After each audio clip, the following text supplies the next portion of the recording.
வாங்க இன்றைக்கி ஸ்ரீலங்காவில் சந்தைக்கு போகலாம். இன்றைக்கி ஞாயிற்றுக்கிழமை வழக்கம் போல் நாங்கள் சர்ச் முடிச்சுட்டு போயிட்டோம். சந்தையில் பார்த்திங்கன்னா வழக்கம் போல் ஏகப்பட்ட காய்கறிகள் இருந்துச்சு. எல்லாமே ஃப்ரெஷ்ஷாக நல்லா இருந்துச்சு. பாவக்காய் பாருங்கள் எப்படி இருக்குது, தாமரை தண்டு அது. இது வந்து கோயிலன்னு ஒரு தண்டு. சூப்பராக இருந்துச்சு. எல்லா காய்கறிகளும் அப்படி ஃப்ரெஷ்ஷாக செழிப்பாக இருந்துச்சு. நல்லா கத்திரிக்காய் இருந்துச்சு. நூக்கல் தான் நல்ல விளைச்சல் போல், பெரிய பெரிய நூக்கல் வந்துருந்துச்சு.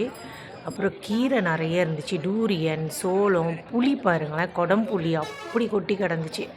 பழுத்த புளியை காய வைக்காமல் பச்சையாக எடுத்துகிட்டு வந்து விற்கிறாங்க. அவ்வளோ விளைச்சல் போல். நூக்கல் தான் இதில் சூப்பர். நான் என்னோடய மாமியார் ஜெமி உக்ரஸ் பாருங்கள் அப்படி பழம் விற்றுட்டு இருந்தாங்க. நல்லா இருந்துச்சு பார்க்குறதுக்கு. நாங்களும் காய்கறி வாங்கிட்டு வீட்டுக்கு வந்துட்டோம்.